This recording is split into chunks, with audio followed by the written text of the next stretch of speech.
All right, so I've already got some comments going. GM Guy 3, glad you're here. Thomas, it's going pretty good. It is raining again. Man.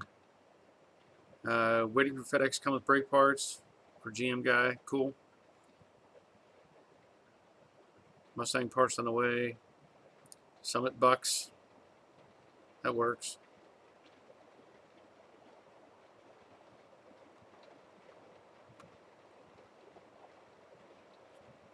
All right, King Custom, you're here. Cool.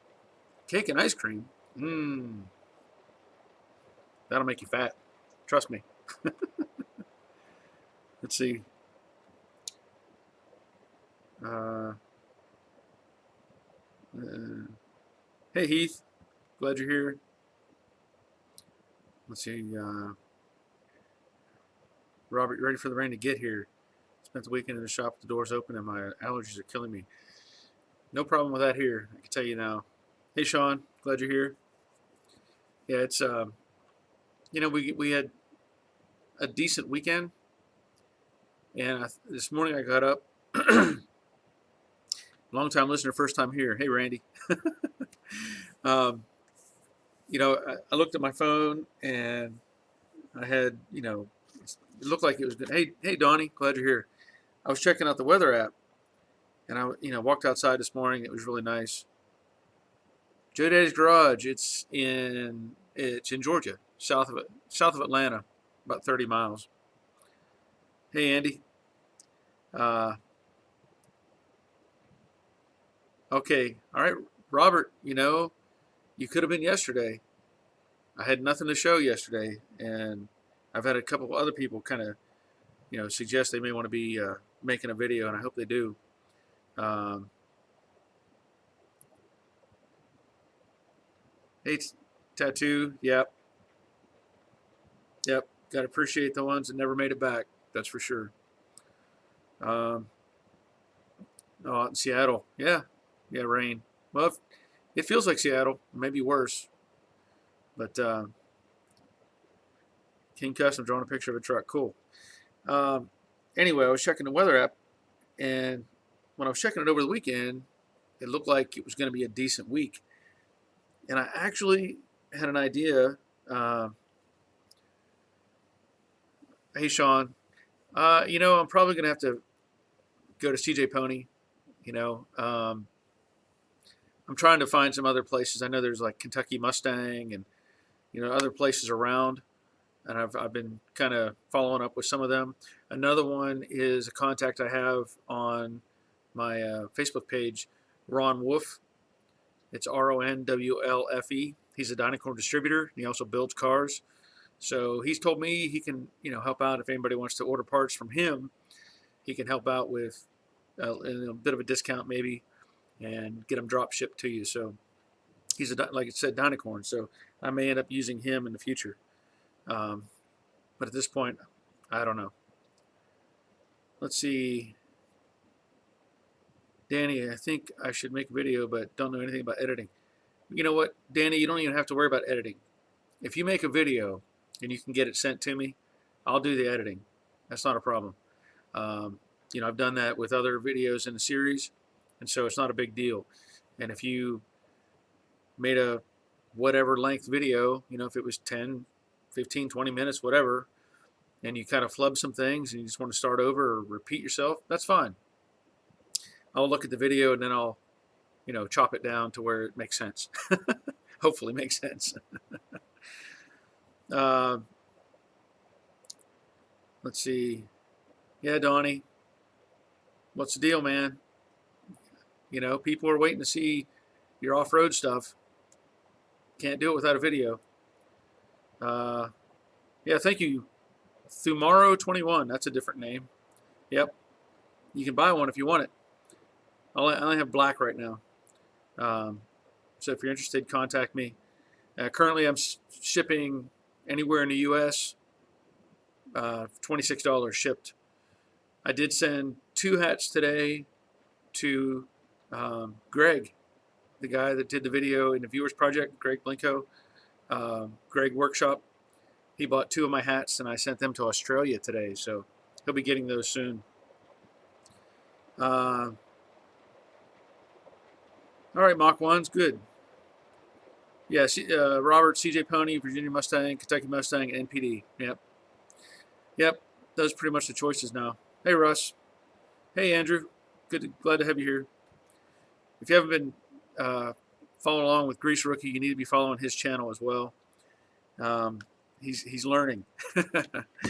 he's learning about welding, and we've had some conversations about it. And I'm trying to give him some pointers and get him in the right, in the right direction. But go check out Grease Rookie's channel, and it's enlightening.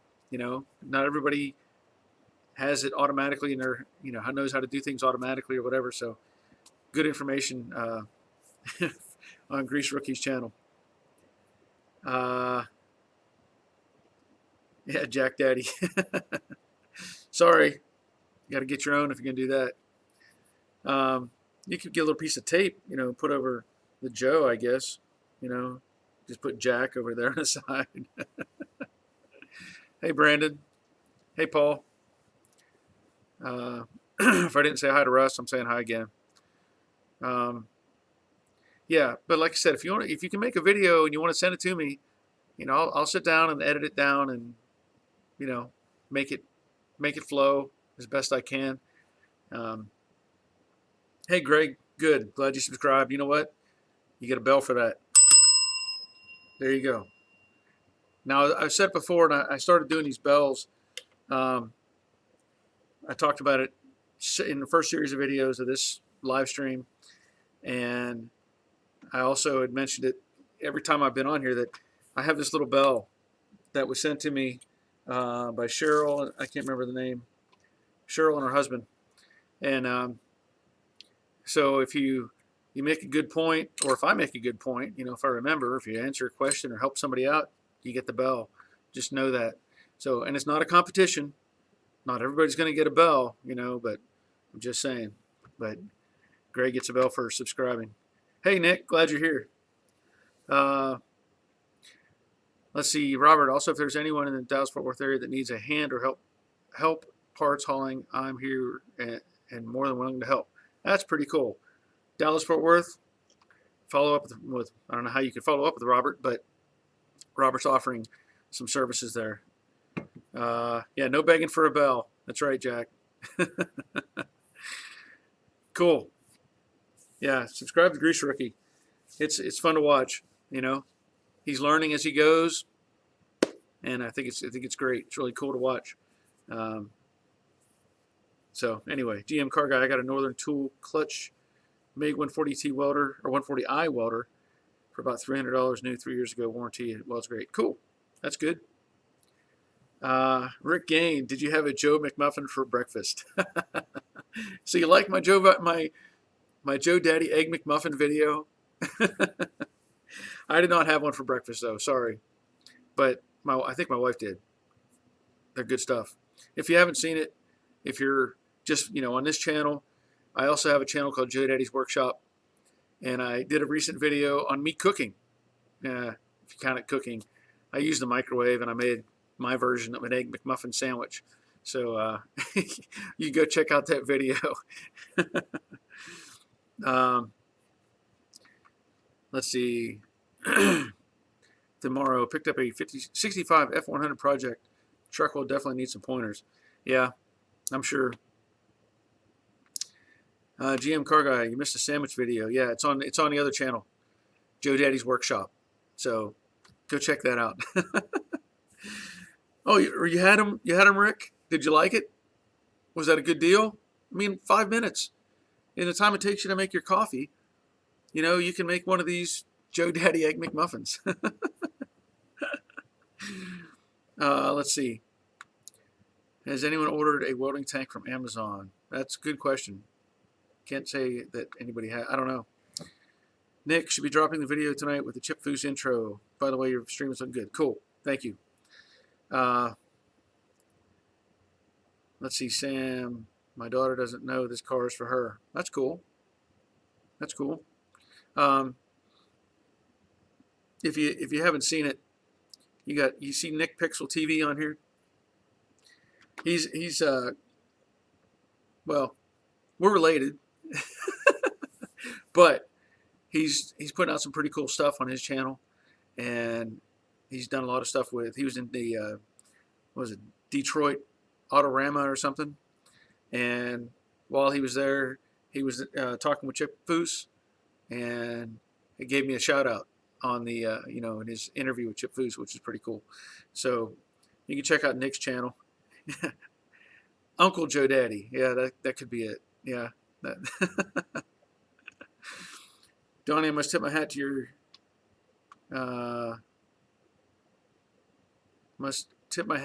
guts. Well, wading off into welding a car back together is a scary first project. If I can help, feel free to make contact. Yep, it is. It can be daunting, but the good thing with Andrew's channel, Grease Rookie, is for the most part his car is really solid. It just has some hack work done to it. A butchered up quarter panel on the driver's side, and then on the passenger side, old repair, that needs to be cut out and replaced. So we've talked it over. I think I've got him, on right path, and he's working on his welding technique and how to set things up. So that's cool. Anyway, I was talking about earlier. I was checking my weather app, and I was really hoping. I was trying to come up with something to do this week.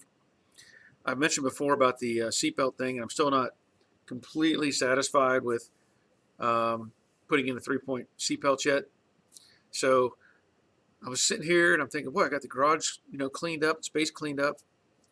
I should turn this car around and see if I can't test fit the mock-up engine and transmission. There's the transmission empty housing right there, and somewhere over there, where's it at? Yeah, right there is a 351 Windsor block. Same block technically, as the 302, but it's just taller. So I was going to bolt together the block and transmission and scoop them down in there and do a mock-up. But with it continuing to rain like it is, I'm not going to push the car around because I actually have to push the car outside, turn it around, and roll it back in, and then go from there. But I don't know what I'm going to do. Kind of frustrating with the way the weather is, but nothing you can change about that. And it's supposed to rain all the way through Thursday. And we've had, I think, if I heard or read correctly, that the month of February in Atlanta is the second, and maybe even first, I don't know, but it was at least the second wettest February in recorded Georgia history or whatever. That's how much rain we've had. And I know everybody's getting rain, but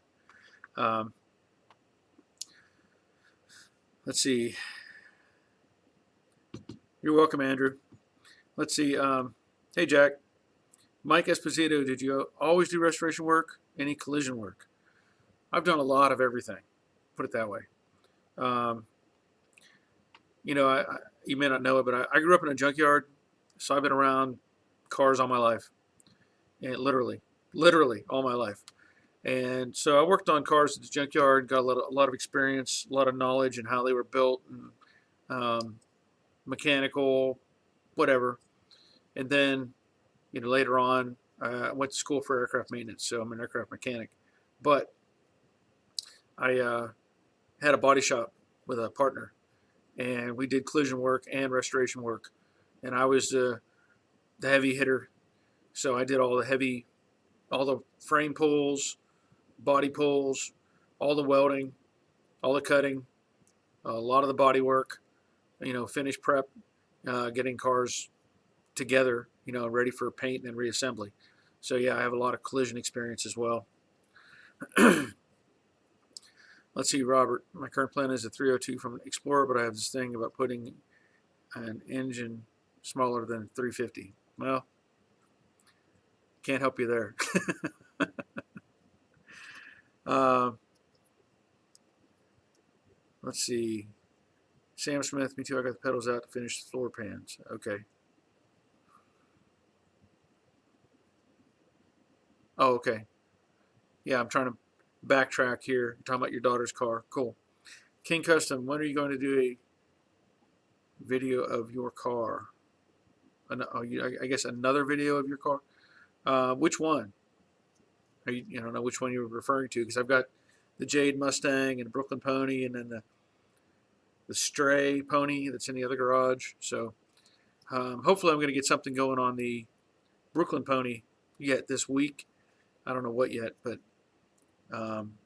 like I said, I wanted to get the engine and training set in place. Well, if I can get the car turned around and start playing with setting the engine, the mock-up engine and transmission in place, I'm going to try to do that this week. So we'll see how that goes. But as of right now, I'm just kind of hoping the weather gets better, but it's not looking that way. Heath, removed my passenger torque box yesterday. Watched your Jade video. Need to fix frame rails. Yep. In fact, you bring it up, Heath. I think that there is now a patch panel that's available if you're interested, that goes on the bottom of the frame rail. Because that frame rail has an angle on the inboard side and then a flat piece on the outboard, and so there's a gap here in the bottom corner for whatever reason. It's just the way it's designed. I made a patch with the upright piece, but I'm pretty sure I've seen now that somebody's making that piece that angles back across.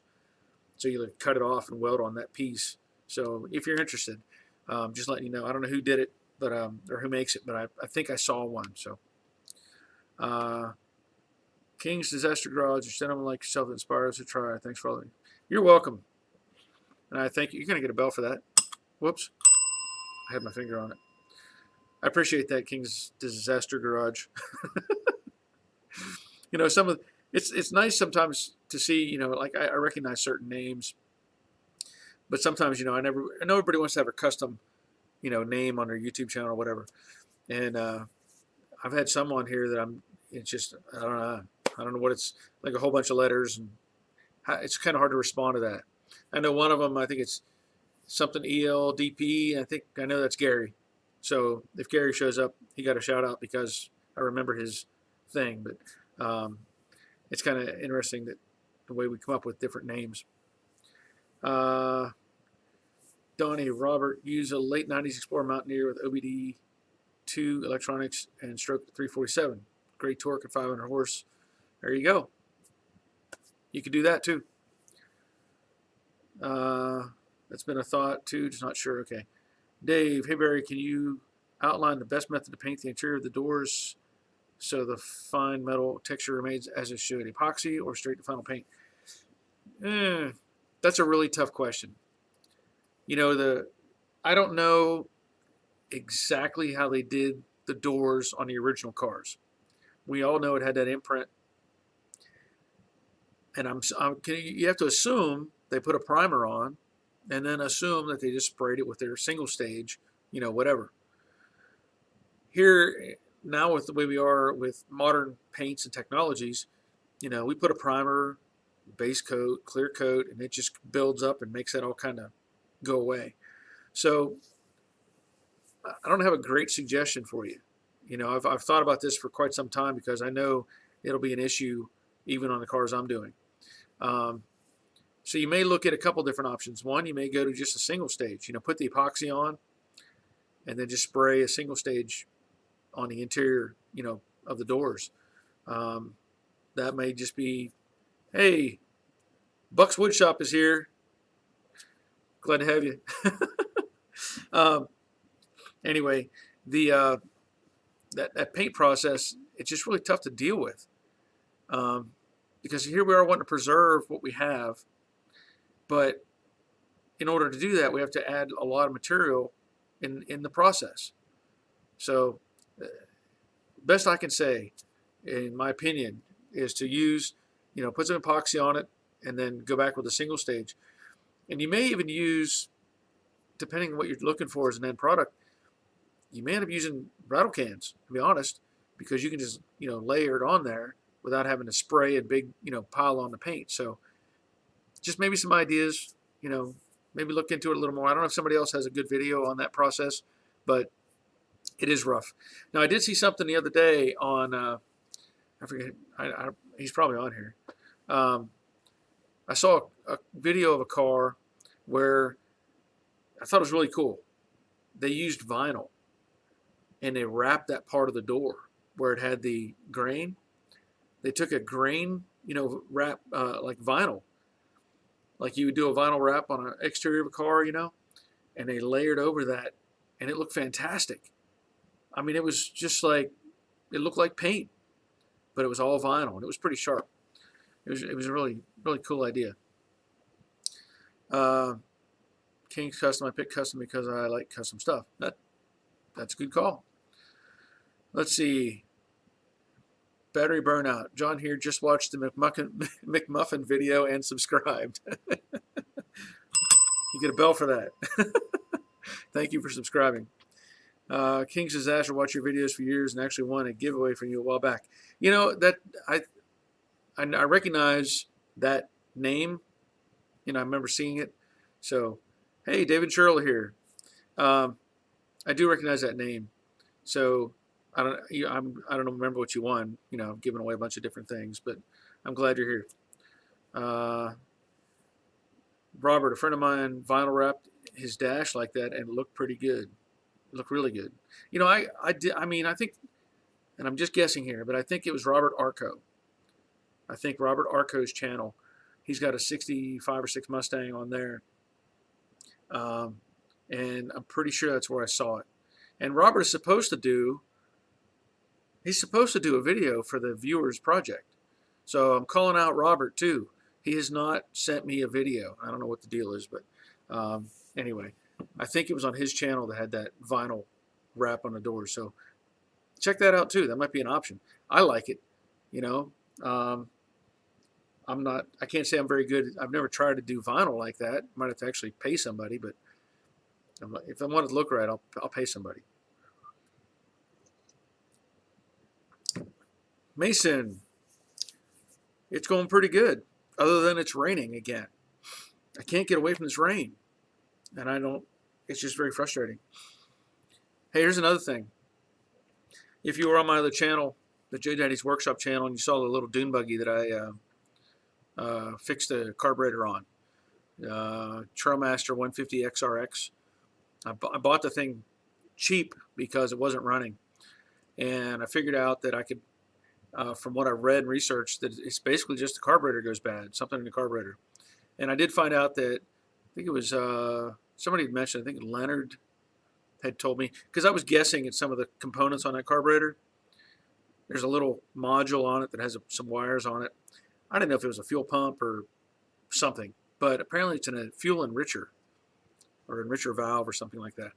So anyway, that's what goes bad on those things. But I put a new carburetor on it and got it running. So not that I have a huge lot of land to ride the thing, but I've been cleaning up behind the shop, and I may post a video at some point on the other channel as well. I may just strap the GoPro onto it. I made kind of a little course behind the shop and behind just on the backside of my property. So I may just be driving around that little dune buggy on the backside of the property. Anyway, until my grandson gets old enough that he can start driving it. But that's going to be a while. Donnie, I'm going to wrap the tub, hood, and grill shell on the rig. I'm building 2 layers, green, and then a carbon fiber textured clear. That sounds cool. If maybe you can make a video and we could share it with the subscribers. Mason, hey, Joey Daddy's Garage, is that a classic car next to you? Also, how big's your shop? And what's the classic car you have? And what's the year? Oh, man, that's a lot of questions. That's a lot of questions. Well, let's see. I'll answer the first one quick. This car over here, that's the 66 Mustang convertible known as the Brooklyn Pony. So if you're not familiar with it, go check out my playlist for the Brooklyn Pony, and you'll learn a lot. let's see, how big is my shop? My shop is 24 wide, 36 feet deep. So 24 by 36. And then in the back, I've got another 14 feet by 24, which is my paint booth or my paint area. So technically 24 by 50. What's the classic car you have and what's the year? Is it stick shift or no? Okay, I've got a 68 Mustang known as Jade. So there's videos of that if you haven't seen it. It's a 302 automatic factory AC car. Bunch of stuff done to that car. But yeah, that's an automatic car. I have another Mustang, a 65 Coupe that I call the Stray Pony. It is a 289 3-speed manual car. And I haven't shown any videos of that car yet. I know I need to. But that car is just sitting and waiting. Very solid car. I did find some rust on it recently, and I was a little disappointed. But for the most part, the car is rock solid. So, and then I also have a 31 Model A that I restored.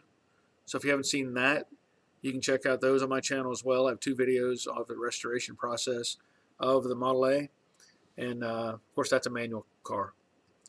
Then I've got my 68 GMC Franken Truck HD, which is really a 2006 Chevy 2500 HD with a 68 GMC cab mounted to it. Again, there's a playlist on that. Go check those out. Otherwise, oh yeah, and a 68 Camaro that's in pieces, and that's known as the basket case. So, yeah, I guess I got a lot of cars. Oh, and I forgot, I have the dune buggy too. Yeah, I think that's it for now. All right, let's see. Is there a link to my other channel? You know, Bondo, if you just look up Joe Daddy's Workshop, that's it. Joe Daddy's Workshop. So that's that. I don't have a link here, but that's what it is. Joe Daddy's Workshop, and it's a bunch more random videos on that channel. You know, I wanted to keep this channel car related. I did a survey, and the bulk of the answers were keep it just these cars and stuff like that. But that channel has a variety. It has my lawnmower on it, doing some home repairs, a variety of things. So you can check that out. Let's see. Donnie, interestingly, wraps require bodywork to be done as well as paint, but it doesn't stick to primer or body filler. That's good to know. That's good to know. So you're still going to have paint for that vinyl to stick. You get a bell for that, Donnie. That's good information. So just keep that in mind if you're going to be playing with the vinyl stuff. Let's see. King Custom, I might make a video on my YouTube channel today or tomorrow. Sounds good? John Quinn just found your channel last week and subscribe. Very informative. Thank you. Glad you're here, John. And you get a bell for subscribing. Again, bells go out to, you know, don't beg for a bell.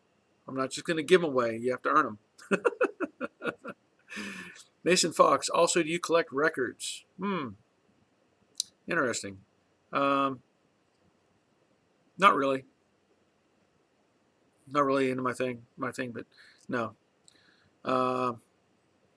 Battery burnout running in Lincoln 140. Lowest power setting is still blow holes in factory 72 metal. Any tips?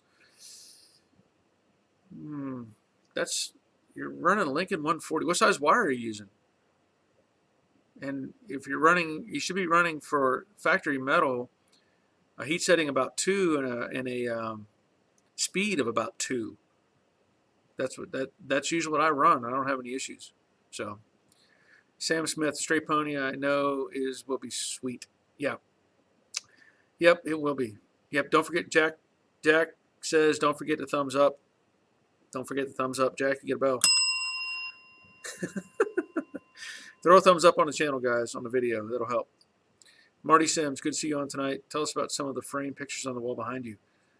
Well, that's I should pull one of those off and actually show you one of those. But let's see. If I go that one, that's actually a Metallica poster. Give Me Fuel. I'm a big fan of Metallica, so I love that poster. It's got a 55 Chevy, all bowed up, kind of like the Rat Fink deal.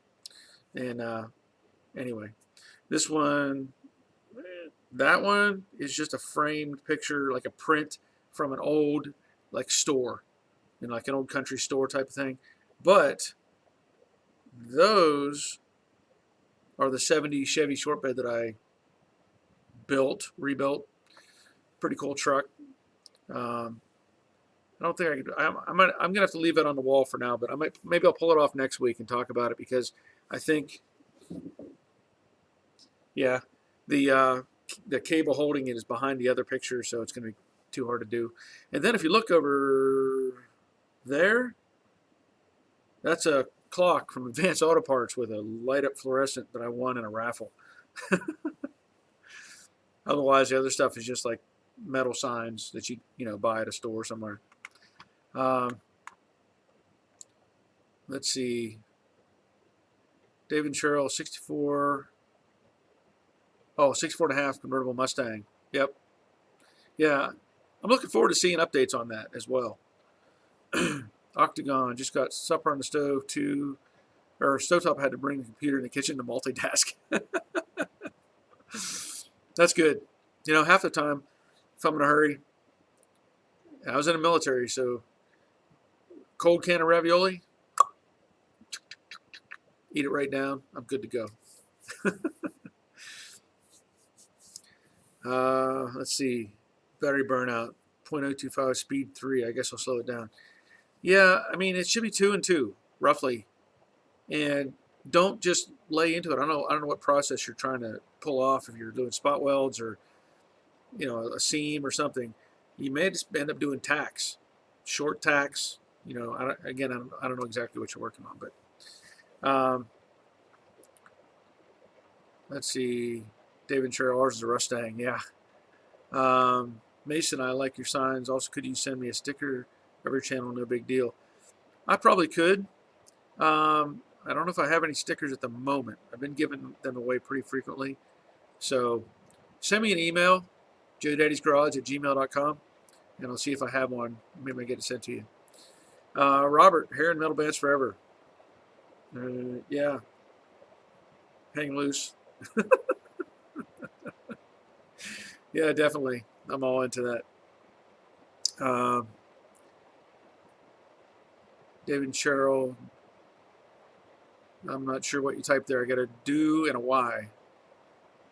So I'm just gonna have to skip over that. DP, hi Barry, you're right. Wrapped my '66 Mustang convertible. Paint under it was in great shape, just awful color. It turned out great for my first wrap. Cool. That's pretty cool. I've actually, I like the idea of the wrap because it doesn't, shouldn't damage the paint from what I understand. And it gives you, if you like it for 6 months, fine, but, I'm just not, I haven't dealt with it directly. I've seen it on cars, but I think it's a pretty cool concept. Jack, I'm guessing gouge. Gouge? Jack Gouge? It looks like gouge. It's spelled like gouge. I've got a '69 Mustang I plan on fixing up. Very cool. Yep. Is it a Mach 1, fastback, coupe? Give some more info. John Quinn, I'm restoring a '57 Dodge Custom Royal Lancer convertible with a 354 first generation Hemi. Boy, that's a lot of words, isn't it? '57 Dodge Custom Royal Lancer convertible. Wonder how that looks on a big, the original owner's manual. If they just had to make it really long. That's a big car. You know what? I'm sure, now that you mention it, I'm pretty sure there was one of those in my dad's junkyard. And I remember the original Hemis. That does sound like something that was in the junkyard. Long gone. David and Cheryl, due to where, oh, that car's rusty from where you bought it from. Okay, I get it. James, who did you say was wrapping inner door with vinyl? If I remember, Robert Arco has a channel, Robert ARCO, and I'm pretty sure he's the one that showed a little video with a door that was wrapped, as an end result. So hopefully, he's on there. He's got several videos. So, Paul, I'm working on a 70 Suburban and have a pair of 69 Cougars I've already done. Now, Paul, did we talk about your Suburban? I talked to somebody on Facebook about it that had a big Bondo on the side. Was that you? I remember. I'm thinking that was you. You let me know. Hey, Paul, I get a bell. I remember. See? Cars. I remember cars. Um, let's see. Paul, okay. 69 Cougars. Let's see. David and Cheryl, we bought it from New Hampshire. Yeah.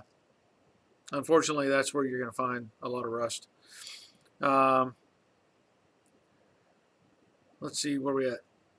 Robert Gonzalez, Texas.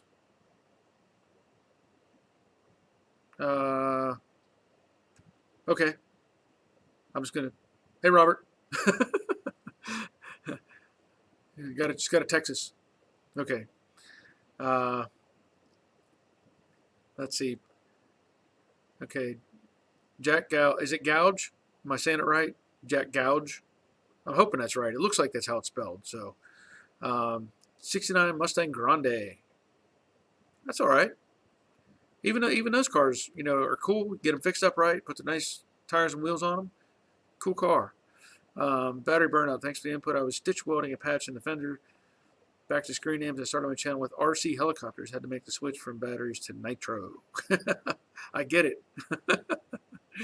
That makes sense. Battery burnout. I get it. No bells from the moderator. Hey, I can't help but I remember certain things. He's got a 70 Suburban that had a big, thick Bondo on the side and was becoming an issue. We had to talk about that. Had to work our way through it. I remember. Let's see. Paul, I sent off the filler and I'm doing more work with the metal and a shrinking disc. Cool. Yeah, hopefully that resolves that issue because, those big open panels, a little bit of heat does a lot to deform them. It's really hard to get around that. That's why it's like I was talking to Andrew about his Mustang. He's going to do a skin job on the right side. I suggested he get up close to the drop down so you got at least the strength of that corner to help keep it from trying to change shape on them. But that stuff out in the middle is really tough. King Custom, I like watching your videos on YouTube. Cool. There's a lot of them out there. Robert, finally caught your live streams. Currently restoring a 68 F100. That's cool. That's cool. Now, if it's a 68, now I don't know the transition year. I'd have to talk to Buck. I know there's a dent side and a bump side, and I'm thinking the 68. Is that the bump side? Is it considered a bump? I don't remember exactly. But yeah, those are cool trucks. Bump side. There we go. I had a 50-50 shot. Sorry. Donnie, shrinking disc. Well, that's a very good question. I've never used one.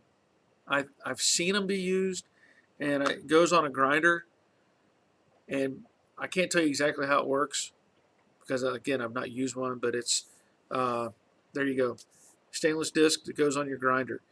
And I don't know how exactly it works, but I know that in using it, it'll help the metal reform, let's say. If it's got a sunk in an area that's like an oil can, from what I understand, you can use that disc and it'll shrink the metal around it and pull that oil can out so that it stays flat. If that makes sense. Yeah, it puts heat into the metal. Hey, Gary, you made it. Yeah, it heats the metal. Shrinking disc puts heat into a localized region. Then you put a wet rag on it to shrink. Works a treat. So there you go.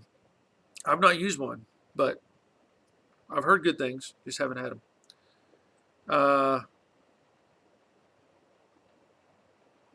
Robert, I did a 69 F100 several years ago. One of the worst driving trucks I've ever driven. Yeah. Yeah, I'm not a fan of the suspension system on those trucks. Never was. Never made sense to me, but it's what they went with. And it was a dare to be different type thing. Um, let's see, David Churro, we have all the videos of all the works of what needs to be done. Only problem. Oh, okay. I know there's more to come to that statement. Jack Gouge, have you done another work on the 68 Chevy? Oh, any other work? You're talking about the Camaro? No, not yet. It's just waiting. It's covered up, sitting out in the rain. Uh, let's see, Paul, it gives you more control over the heat compared to a torch. Well, there you go. That makes sense, because the torch is really hard to dictate how much heat you're putting into a panel. It starts changing color or whatever. And by the sounds of it, that disc, as he says, gives you more control. So anyway, you can probably find some videos on shrinking discs and go from there. Robert Gonzalez, Crown Vic front swap. Okay. Oh, you're gonna put the Crown Vic front end underneath that truck. Cool. That'll help a ton. That'll be great. That'll be really great. I was watching a video the other day, speaking of swaps and front ends and whatever. And I'm not gonna mention any channels.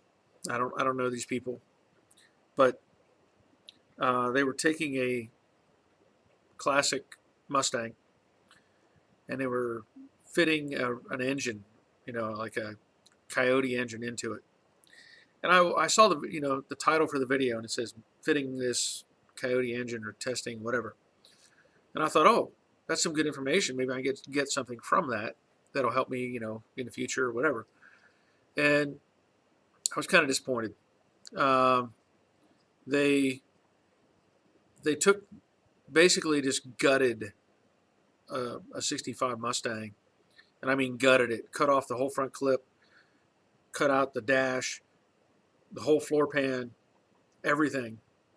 All I had left was the rocker panels on the sides and the toe kicks, and then the cowl was gone. I mean, I'm pretty sure the cowl was cut out.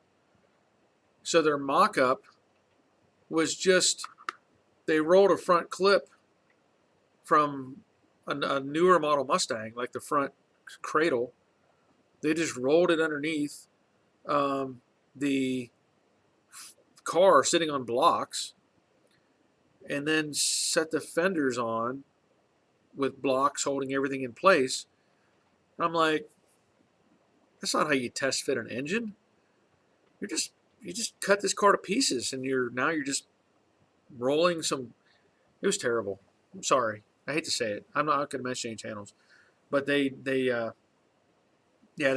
completely just hacked that car to pieces. And it was, the back of the car was still there, but that was it.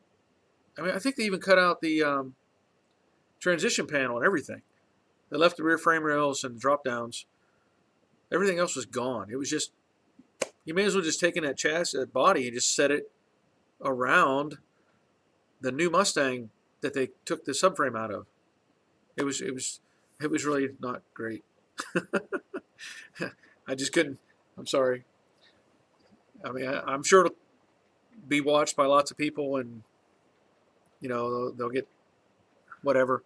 But yeah, it wasn't really cool. Not in my opinion. Yeah. That's not a test fit. That's basically just hacking up a car and rolling a. So if you, never mind. Yeah, butcher cut. Let's see. Let's back up a minute. Yeah, David Sherrill, a lot of rust. Yep. Portable shrinking disc videos at Ray Schellen. You can mark a panel with a wide Sharpie.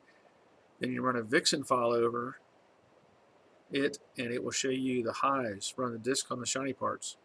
Well, thank you, Portable. That sounds interesting. I have not used one, but let's see. Joe, I seen the same video. Very disappointed in that kid. Yeah, It's not. No, sorry. David Sherrill, the whole floor pans and about everything is rusted. Yeah. Yeah, you're basically going to be doing the Brooklyn Pony at home when you get to that point. So, but yeah, there's videos out there to show you all that stuff. Danny, I'm curious to see what it looks like. Yeah. Yeah, test fitting engine. Yeah. Jake, done any more work on the 68 GMC? You know, I haven't because I really haven't had to. I mean, I've just been using it, hauling off stuff, and uh, you know, haven't really done much. There's more I can do to it. You know, there's still some interior stuff that needs finished up, but I've just been using it. So, um, Jack, I just watched that today. Beautiful at the end. Well, I mean, it was an interesting mock-up. Yeah, I'll say that. But Keith, is there anything you can do to improve a Mustang's horrible turning radius of 38 feet? Power slide. That's all I can say. Do the Ken Bach. Was it Ken Bach? You know, put in the brake that locks up the back wheels and power slide. There's nothing that I know of that can change the radius of turning it. Sorry. You know, wish there was. Matt F. Yeah, more money than sense. Yeah. Butcher Holler. Danny still, I'll be doing the same thing, but I'll go with the Mustang Zafir full frame, not gutting my car. Cool. Hey, Sam. Glad you're here. Robert Adams, Keith Center. Apply large amounts of throttle while turning the wheel. There you go. That's what I said. Do some power slides. Yeah, King's Custom. It seems like everything, you know, old trucks, old cars are all just rusty, especially, you know, if you buy them up north. Battery burnout. Try to buy the Hammy Dollar sets through Amazon link. They're not selling anymore. Had to go to Harbor Freight. Sorry, man. Glad you tried, though. I appreciate that. You know, and like I said before, speaking of Amazon, yeah, power slide it is. You know, we mentioned that Hammer Dolly set on Amazon. You know, if you go on Amazon and you buy something, I mentioned this before, and I'm just going to mention it again, and you buy, you know, one of my things that I have listed on a page, whatever, I get a little kickback. If you decide that tool or product is not for you, but you buy something else, I also get a little kickback. You know, basically, I get a reward because I brought you to Amazon, is what it comes down to. So, if you're there and it's not what you're looking for, you know, and you're going to buy something else, you can do it at that point. It'll, like I said, get me a little percentage. Jack Myers, I had to go. Did I miss anything? Like someone giving $1 million away, car, anything? No. Yeah, Minnesota. That's a good place for Russ, King. Yep. I didn't miss anything, Jack. Sorry. Or Jack Myers. I know there's a few Jacks on here right now. Jack W was here earlier. I don't know. John Van Horn, my Project 65 convertible is going along slowly, and I purchased another convertible. It's a 66. Like I don't have enough to do. Love your channel. Thanks. I appreciate that, John. Yeah. Sam, my wife says it's bedtime for me. Good night, guys. All right. Well, you know, if she says you got to go, you got to go. Tell her all we love her. And we said good night. Donnie Roback, one of each Jack. Yeah. Jack of all trades, right? I know you're trying for a bell. I know you're trying for a bell. Let's see. More coffee. Oh, here's something else. I posted on earlier on my Facebook page. I was at I don't know, is Kroger nationwide? I don't even know if Kroger grocery stores are nationwide or not, but we use Kroger here in Georgia. I was at Kroger today, and I can't help myself. I walk by, and I see Hot Wheels on display. I have to look, and if there's a Hot Wheels I like, I got to buy it. It's just the way it is. So today, I picked up 2 of these little 65 Mustang convertible, and this edition, it says, is from Thunderball 007. So apparently this was used in a movie car copy, whatever, Thunderball 007.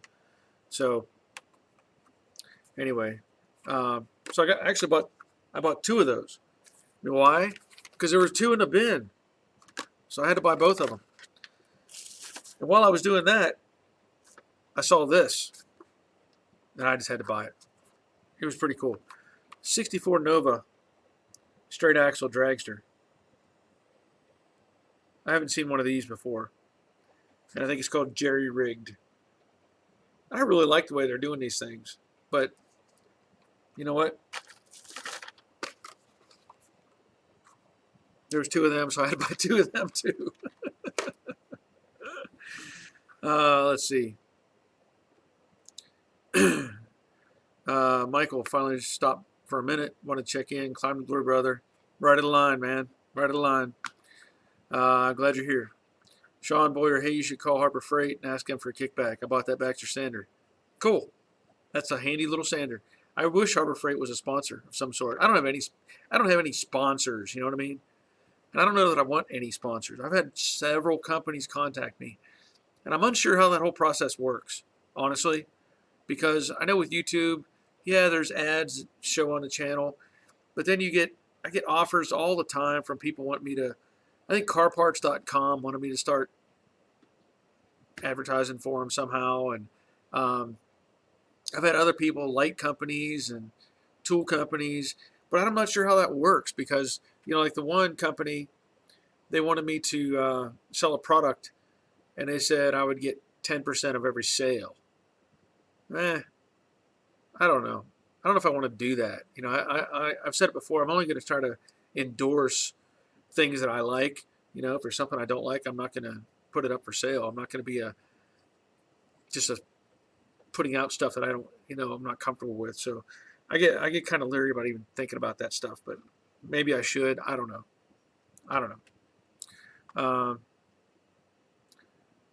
Donnie was talking about Jack Myers. Okay. Did you get the Shopline epoxy primer from Amazon? No. My Shopline, I don't know if Amazon sells it, honestly. I don't know if they sell that stuff at all. I haven't even looked into that. I know I get Shopline from PPG Direct. I have a buddy of mine runs a paint store, so if I need PPG supplies, I go to see him and just stock up on stuff. So, Dr. Ozzy, yes, they are. I'm not sure what that word is. I'm not sure what you're trying to say, Doctor. Yes, they are also. Alasso. I don't know what you're trying to say, but anyway. Oh, so you're saying Kroger is known as Fry's somewhere else? Yeah, Robert. These are cool Hot Wheels. Leonard, yes, they are. I'm retired Ralph's member, and they own Ralph's. Okay, so Kroger has their hands in different companies, but in the South, I don't know how far they go. It's Kroger.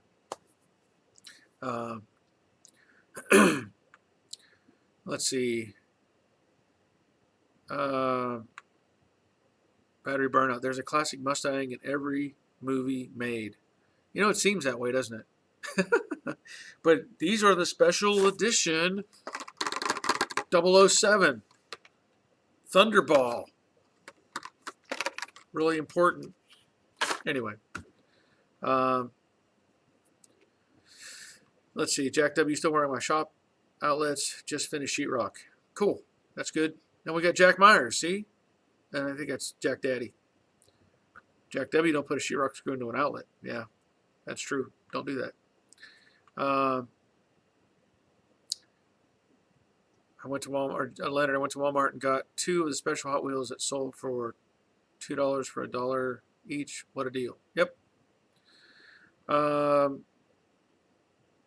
Breastplane, your vids would have a dealer's commercial every 5 minutes. Yeah. Yep.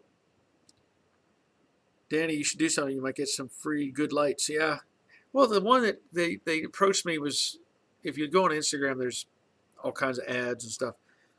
It was some sort of a tri-wing LED light, had like 3 different legs on it, and you would screw it into a standard outlet, and you could angle it and stuff. Yeah, I don't even have an outlet for that, you know. So that's just one of them. I just didn't really. Um, hey, Paul. You're saying, "Hey, boss." You must be talking to. Are you talking? You must be talking to Jack. Um, yeah, portable. You're right, and I'm not real comfortable with it. Now there are a couple products that I do like, that I'm tempted to do something with, um, and I just haven't gotten that far. So I don't know if I'm going to do it or not. But since I'm thinking about it and talking about it, and I have them sitting here, I bought 3 more, uh, 3 more Hot Wheels today. Check out that little Nova. Reminds me of, what was that one? It was called F-Bomb. No, Camaro. F-Bomb Camaro. Kind of makes me think of that. Freiburger. Freiburger had that Camaro. So that's pretty cool looking. And I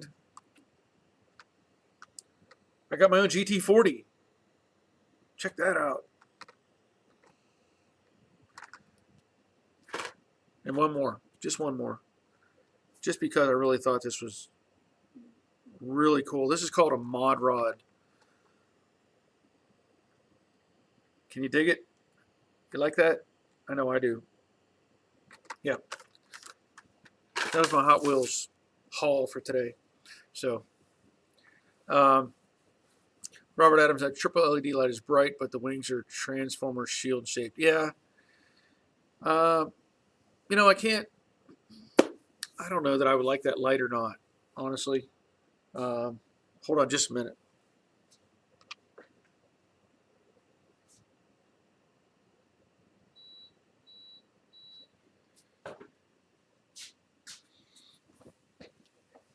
I had to turn down the heat. It was getting too hot in here. I'm starting to get really warm. I just had to turn the thing down. Turn on the fan anyway. Let's see. Robert, I used to collect sealed plastic models, and now I have a closet full I will never build. Yeah. I do too. I do too. But, you know, I have a couple of them that are, they're worth some money. I know they're worth some money. You know, what was it? 72, the Chevy Blazers. I've got a couple of those that are sealed. I've got a couple of, I think I have a GMC version, like the Fireman version. And I think I've got maybe a truck or something. But I know those models, the Blazer ones, they're selling for $100. So anyway, I have a bunch of them. Travis, good day from Tasmania, Australia. I don't have any Hot Wheels stuff, but looking for a 1/18th model of the 69 Mach 1 Mustang. Haven't had much luck so far. 1/18th. 1/18th. Okay, so you may have seen it in my videos. In the background, I'm behind my computer here. I've got a ton of steel die-cast. Now, sorry, that's 1/24 scale, not 1/18th, 1/24th. So I don't have. I'm sure it's out there. I mean, I don't know where you've checked. I don't know where you looked. You know, as far as for the 1/18th scale. I don't know what options you have in Australia. But I can tell you this: if you can find one, or even here in the U.S., I'm sure either I can help you get it, you know, shipped, whatever, or, you know, I haven't really looked for that scale, but I'm sure they're out there. Are you looking for an actual model kit, like a assembled model kit, or are you looking for the like metal die cast? That's another thing you have to deal with. Um, and I don't know what the options are for that. But you know what? I want to show you this one too. I bought this one last year, I think. I really like if you've gone to Walmart and you see their M2 brand of diecast stuff. Pretty impressive stuff. So I saw this Camaro and I had to buy this thing. Look at the detail in that Camaro. That thing is just spot on, fantastic. I mean, you know, and I don't like to take these out of the box, but man, this is just such a very detailed, cool looking car. Even has a wood grain steering wheel. I don't know if you can see all that stuff in there, but just a really cool Camaro. And but the M2 brand, you know, they'll make some other. I don't know if I have any others up here, but they'll make some little ones that are really cool as well. So if you're looking for stuff like that. Donnie, a few people have told me that sponsorship of this sort can turn into a job of sorts. You are wise to be very careful based on what I've been told. Yeah, yeah, and there was another guy. He's a big time YouTuber. I can't even think of his name right now. I think he actually stopped making videos and got out of his contracts and made a whole new channel.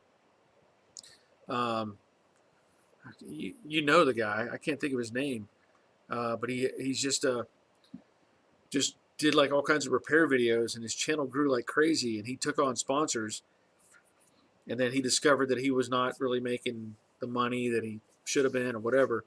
But he was tied into those sponsors, so he basically just shut off the channel and let it die, and started all over. So I think the channel's still there, the videos are still there, but he like had to demonetize them. It was some complex thing, but he has another channel out, and anyway, yeah, I'm going to be real cautious about it, because then, like I said, you're obligated. And I've talked about some things that I've used. Um, you know, like Evercoat sends me product. Well, I have no obligation to tell you that, hey, this is the best thing since the bread slicer. Not everybody says sliced bread, but we had sliced bread for a long time. We actually had a bread slicer come in 1928, I think. Just an observation. But you know, I'm not gonna, like, I did that Evercoat stuff. I mean, the Eastwood. Yeah, what am I saying? Yeah, Evercoat. Sorry. You know, I'm not gonna sit here and say, yeah, go buy this stuff. I get nothing out of it. I have no money coming from Evercoat. Nothing. You know, they want to send me a product and I try it, fine. But they're going to get my opinion on it. They're not going to get an endorsement just because they sent me something. So, anyway. Let's see. Rain Man. I bought a case of 1/18 scale of Mach 1s from Toys R Us years back before they shut down. What, do you still have them? Are they model kits? Are they die cast? A little more information. Leonard, I watched your video on cleaning up your garage and wonder. I'm only getting part of that. I guess there's a part 2, so I'll have to wait for that. I could be lagging because of the rain. I don't know. Oh, well, how long it stays that way? Well, that's going to be debatable, you know, because I really do try to put stuff away when I'm done, but anyway, it's tough to keep the shop clean. It really is. Oh, I got a text message from my neighbor, Roger. He can watch the video on TV, but he can't comment. So sorry. Everybody say hi, Roger. Rayman, yes, diecast all different colors. Well, there you go. Maybe you can help out Travis in Australia. I don't know what it would cost to ship one of those to Australia, or if you're wanting to sell them or not. But um, I'm sure there's more out there. Um, I know occasionally I'll go to. Here you go, Donnie. Occasionally I'll stop in at different places. Like what is it, Hobby Lobby? They'll have models and some die-cast stuff, I think, and it's kind of hit and miss. It was like whenever I found this cool-looking Camaro, it's just I just happened to be at Walmart walking around. And I was like, whoa, that's too cool. Got to have it. So uh, now, Travis, I don't know what I sent 2 hats to Australia today, and I know it's not cheap. Um, so I don't know if you guys could connect somehow, or if Rain Man wants to sell these things. I don't know if he wants to sell them or not. So,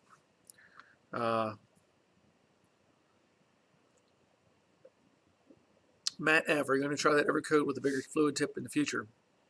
I think so. I think I may take the purple Harbor Freight gun that I have and drill the tip out and see what happens. I had somebody tell me they used a tip that was like almost a 3 or something, and they were talking about they mix that stuff up, slam it in a cup, and start spraying. They don't give it any time to thicken up or whatever. So, and they were talking about pouring it on heavy and whatever. I don't know, but I may try it at some point. Um, I've had mixed results with materials like that. Like, what are they? It used to be Slick Sand was one was a product, and I think it changed names at some point. I forget what the name is, but there was some change in the name. We had used some of that at the body shop one time on a truck hood, and it cracked. I don't know what happened, if it was just the flexibility of the hood, but it wasn't supposed to crack for sure. But I've kind of shied away from like Slick Sand. I mean, I understand the premise, and it makes sense to a point. Um, but I'm just kind of leery about it because I've seen it actually crack and separate off a car, and it could have been something we did wrong. I don't know. I just know with me and the way I do things, I like body filler. I can let stuff sit and cure for a long period of time. As I said it before, I don't get in a hurry. You know, I take my time and make sure things are done right, and let all the chemicals leach out and all that sort of thing, so there's no overlap and causing problems. So uh, anyway, battery. Hey Roger, I'm doing the same thing. Had long on my phone. Yeah, yep. Apparently, I don't know. Why you can't do it on TV. Maybe there's some sort of restriction there. Uh, Leonard, I've got 4 totes of Hot Wheels and NASCAR collectibles, and still looking for good Hot Wheels. Yeah, I've got probably 4 or 5 boxes of NASCAR stuff from 90 to like 95, 96, 98, something like that. I'll sell them all. I used to go to, and I didn't go to a lot of races, but at one point I was, since Atlanta Motor Speedway is literally 25 minutes from my house. I mean, I can hear the cars racing from my house.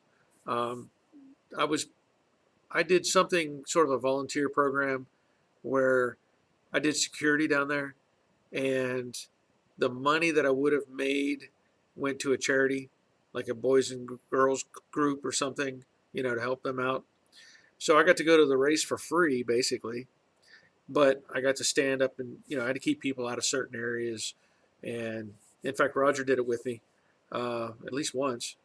And anyway, I think I did that like 7 or 8 races. And so that was pretty cool. But I buy, stuff on occasion when I was there and different things like that. Um, and it was fun because, you know, I remember in Atlanta, we could stand on turn 3 and be right on the fence, and see these cars just whipping by as fast as they could go. And one particular event stands out. I'm not sure if Roger was with me at this one. I think he might have been. This was back when Dale Jr. was starting to get really big on the scene. And I think he was driving for Budweiser at the time.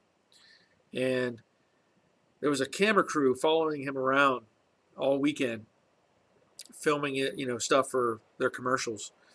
And we were on that turn, and hey, there's Roger, hindsight 6-7. That's actually our old race team. But anyway, we were standing on the turn, and this camera crew showed up, and they wanted to film, the race as it was going on. Well, there's a safety zone, let's say. You've got the wall and the fence, and then behind the wall is like 3 or 4 feet, there's a yellow line.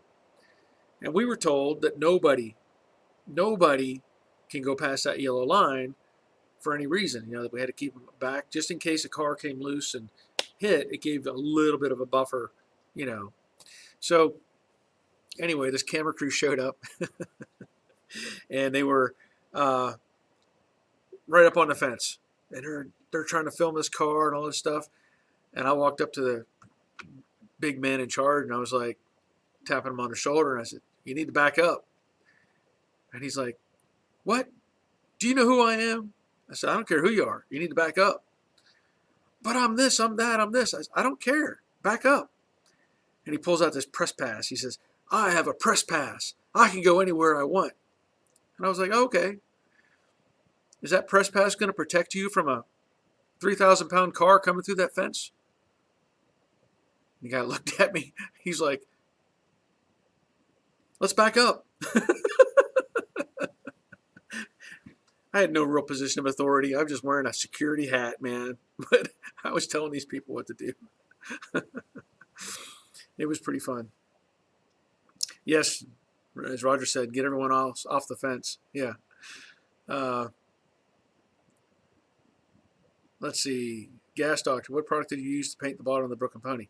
I haven't used anything yet. I've still got to run the brake lines. I want to get all that stuff taken care of so I know everything's right and I don't have to fight with things later on. All the bare metal will get sprayed with epoxy.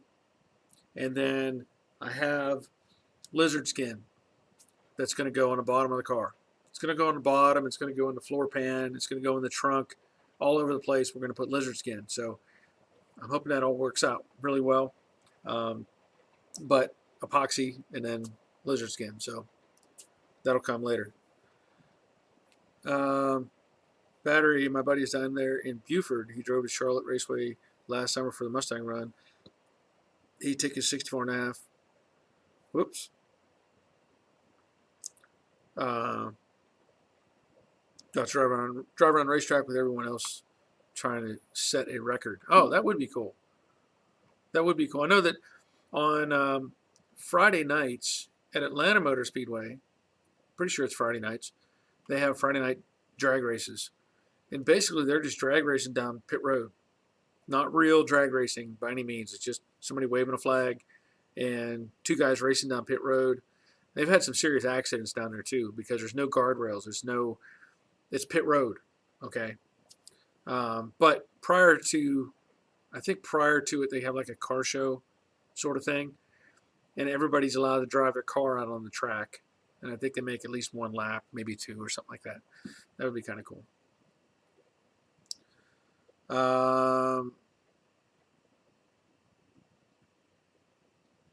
Oh, for most Mustangs. Yeah, I kind of figured that. FedEx is here with brake parts. That's cool. Let's see, Travis, I can't recall if you have made an episode on it as yet, but it'll be interesting to know about your compressor air system, what filtration you use, and if you use a refrigerator dryer. Well, I don't have a dryer. I'd love to have one, but I don't have one. If you look right there, that's basically just a standard 60-gallon compressor that I use. And I will say that I have a hose reel about right there. Right there. Can't see it, but it's up there. And I've plumbed out the shop And I'm not telling you to do this. I'm just telling you I did it. It's your option. Know that. I plumbed it out with Schedule 40 PVC. So that airline has been in this shop since '96. Haven't had a blowout. It's all solid. But I have a line go back, goes through the wall, and then goes into my paint booth. So if you were to go back and look at I have a video on I think I have a video on my paint booth that I remodeled, whatever, where I lined it out, put sheetrock in it and everything. I have a water separator there and a filter on that is used by or used to be used by a lot of body shops. They probably updated the system by now, but I have that also.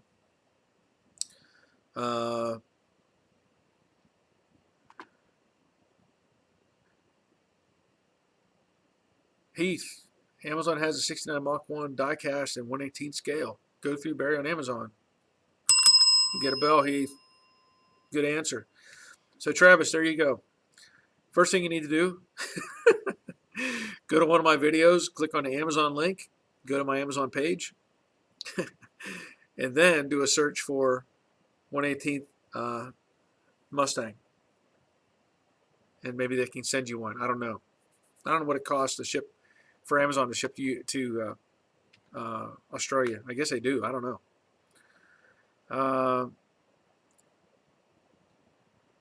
Battery burnout. There was a Mustang 2 with a Hughes blower. He wouldn't go up off the track out of fear of rolling over. I'll bet. Let's see. Leonard, getting away from Hot Wheels. What filler would you use?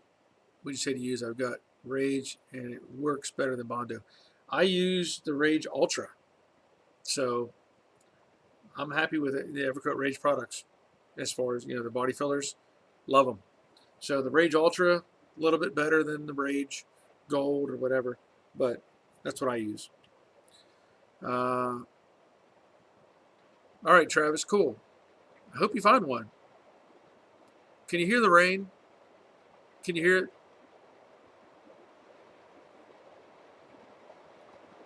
It is coming down.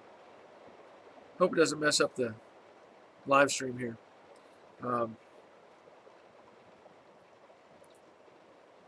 But anyway, let's see. Okay, so they'll send. Oh, you can hear the rain? Yeah. We don't need any more rain. Wish there was a way to shut it off. Yeah, it is raining. I was trying to think. I've got some other, since Leonard's. Oh yeah, I forgot about these. Here you go, Leonard. Check this out. 55 straight axle. That's cool little Hot Wheels. This is one you don't see very often, like ever. 67 Chevy C10. Now, granted, it's all painted up, but it's still a 67 C10. You don't see those very often. What else do I have up here? Let me see. Oh, yeah. How about that 55? Another straight axle version. I think it's all I got on that side. Oh, wait. Yeah. This is, check this out, too. Here's another 67. I think I don't know if they had a whole set of these, but I also got that one. And then the black version. Just cool trucks. You know how it is. You know how it is. You get caught up in buying these things. Never open them. Let's see. Santa Maria, North Florida. Yeah. Unfortunately, it doesn't work that way. I wish it did. Where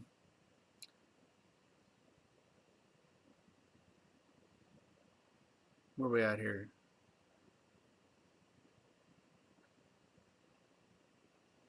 Robert, what black do you use for the underhood? I've used a flattened black for thinking of going with single stage gloss black this time. when I did the light blue Mustang, I sprayed, it was an epoxy with my PPG rep set me up with, what was it? It was an epoxy with a hardener in it or something. I don't remember what version it was, but on that light blue Mustang I did, you can look that up, and I think I talk about it. That's what I sprayed it with. I know on the Jade Mustang, I actually just used some rattle can stuff, and I've talked about it in a video as well. I think it's a Krylon, and stuff worked great. It looked fantastic. Gave it a satiny kind of look to it. But there's lots of different things you can use. Some people like the epoxy, but it has to have, I know the epoxy has to have something added to it because it's not UV resistant, compliant, whatever. So I think you have to add an element to it to make it work better. So where are we at here? We got, Portable says gives you black from Southern Polyurethane. I'm not familiar with them, but maybe you can look up Southern Polyurethane, see if that works. Robert, Barry, do you have or use anything for dust control when sanding? No, I don't. I just use my dust mask and sweep up what I can, and then I use my leaf blower to clean out whatever I can as well. Yeah, it's hard to get around. There's dust in here as well. Just can't avoid it. I don't know what else to do. Yeah, Hot Rod Black, that's a pretty cool color. I mean, that's you can get that stuff from Summit. They have a kit that you can buy, and that's pretty easy way out, really. So you may want to just go with that. But I do like Hot Rod Black. Southern Polyurethane. I'm not familiar with them. I guess, is that can you do it online, Southern Polyurethane, or is it something you have to buy? I'm not familiar. If they have a store or something. Portable. A good rattle can black is from Summit Racing. Chassis black in gloss or flat. Great rattle can paint. Yeah. Yep. Oh, okay. Southern Polyurethane is in Georgia. Huh. Interesting. I'm not familiar with them, but I believe you. But yeah, I've had good luck, like I said, with the Krylon. I know it's over in the cabinet that I did Jade with. So if you look up the Jade Mustang, when I was finishing up the front sheet metal, you'll see it. Again, I'm pretty happy with that. SPI you can buy online. Classic car overhaul. Okay, well there you go. There's an answer. So I guess it's Southern Poly I, whatever the I means, I don't know. So you get a bell. You answered the question there. Appreciate it. Yeah, and if you don't mind, if you're here, I know I'm showing 55 viewers on the channel. Don't forget to throw a thumbs up. That helps the channel, helps the video, all that sort of stuff. Let's see, Robert. I'm not a fan of rattle can paint. I have a thing for paints with a hardener. Well, there you go. And that's, I understand that. I do. Rattle can paint, some of it has come a really long way. Growing up in the 70s, you'd have these, you paint your bike or something, then it would like rain.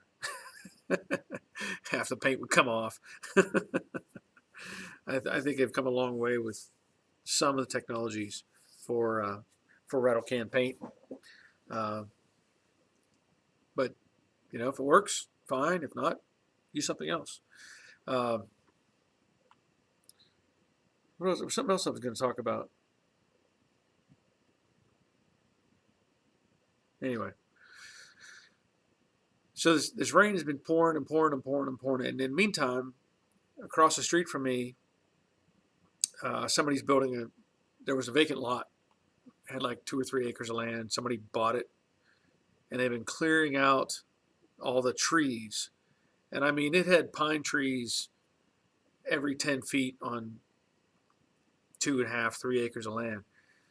And I've been trying, and I was trying to do, um, I, I thought about trying to do some video of some other things, but in the background, I've got guys with chainsaws and guys running heavy equipment. And they're dumping trees onto trucks and stuff in the dumpsters and big booms and noises.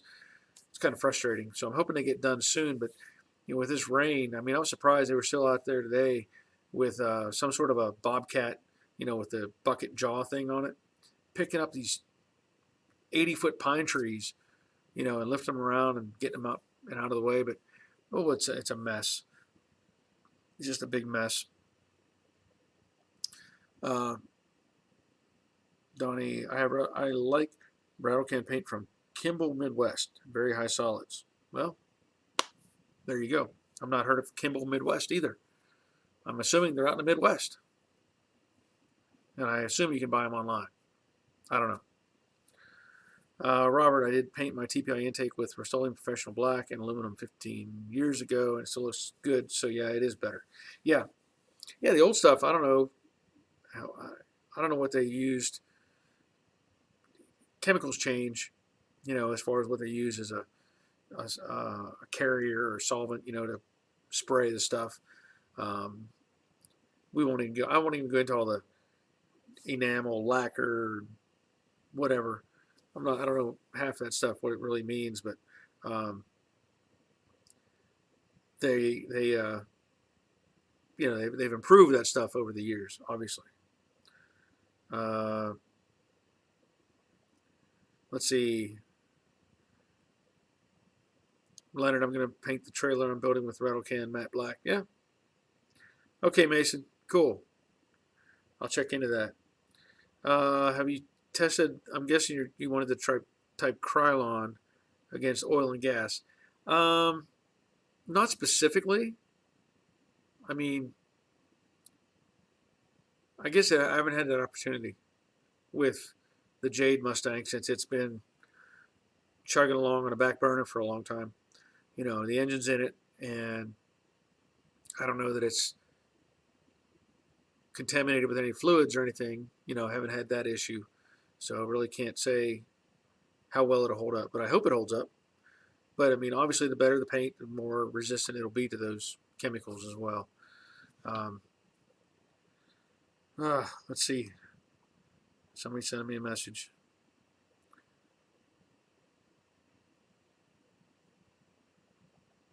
Yep. Anyway, but yeah, as Roger says, it's a huge mess over there in this lot. I mean, it's just just nothing but Georgia clay, mud, the whole lot. I mean, it's usually when you see somebody prep a lot, they'll cut out trees to a certain point, and then make it set up for the house to be built, whatever. Then later on, maybe they'll take out some other trees here and there to thin it out, make it look nice or whatever. These guys, they're clearing the whole lot. I've never seen anybody do that. They've taken every single tree out of that place. And like I said, there must have been, there had to be at least, I'm going to say at least 500 pine trees in there. That'd be my guess. Maybe that's a little high. 400 to 500. And here they are just, I mean, and they'll get, they're putting them on log trucks, so they're going to get processed for whatever. But I've just never seen anybody just wipe out the whole thing. And they've gone so far as to, they've finally threw down some gravel on the mud on the entrance. And they had to throw hay bales in the ditch to stop the flow of brown, muddy water going down the street. So hopefully they get all that taken care of soon and get it, get it ready to go. Although I would like to, if it was the right conditions, take that little dune buggy and take it out there and just run it on the lot. I don't know if that would be appreciated though, but it would be fun. Let's see. Yeah, Robert, that lot is going to stick out like a sore thumb. Yeah. Oh, what's goofy about it too? The lot, like my lot, is square. You can stand on the street, look. There's a telephone pole and trees, and you follow it straight back. There's a property line, property line. It's a square, and that's pretty much consistent with the side of the street that I live on. And Roger, his lot's square as well. But the lots across the street, and I don't know why, they're like this. So instead of having a split line, like if you were to go on my driveway, it looks like you should have a property line going straight across, but it doesn't. In fact, it offsets to the middle of mine and Roger's property basically, and then it's angled. You know, you got these two long runs, so it's like a what's the term? I don't want to use the wrong term. I don't know. It's a twisted square, whatever the term is for that. I don't remember the name of that twisted square. So um, it's really awkward because the people directly across from me, you know, now their lot is the same way, and there's a swimming pool with a property fence that looks like, hey, this is, you know, if the lot was square, it would be great, but it's not. So they've taken all these trees all the way up to that fence, and it's literally 5 feet from that fence that they've cleared everything off. It's just a mess. It's really weird. I don't know why people would make a lot long and parallelogram. There you go. Well, I got trapezoid. I'm gonna go with Roger. He knows shapes. Oh, Robert. Yeah, okay. And maybe trapezoid too. I don't know. You all three get a bell. I was whatever. um, yeah, selling all the timber. Very possible. I mean, it's very possible. A lot of trees.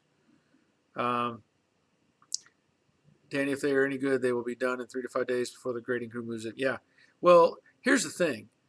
Last summer, and again, I have a video on this on my Joe Daddy's Workshop channel. Okay. If you go to like, I don't know what month it was, but I have a video where they hired some yahoos to cut down trees to make the driveway, to start making the driveway, right? I don't know where they hired these people, but there was just a man and a woman, and they're out there with a chainsaw so dull that you may as well have just used an axe. And they were dropping trees onto the road. So like, we're on a dead end street, and they were people that could be coming over the little hill that's there. And if you go to that video, you'll see it. They're not warning anybody. There's no rhyme or reason. They're just, and I know Roger was panicking. He thought, well, we all thought they were going to take out the power lines, because they were just dropping these trees and then kind of dragging them off to the side of the road and cutting them into little pieces. I don't know who these people were. They were the exact opposite of professional. I'll say that. So this little section was cut out last year. And then a couple months ago, these crews started showing up to do some, you know, cutting and prep work. And then over the last few weeks, they've been here just, you know, knocking this stuff out. So hopefully they get it all done soon. It's getting really irritating to hear all the saws and booms and whatever. So King Custom DD Speed Shop has a 57 barrel error like my dad's. Yeah, I follow DD on Instagram. He do some cool stuff on there. Let's see. I remembered high school incorrectly.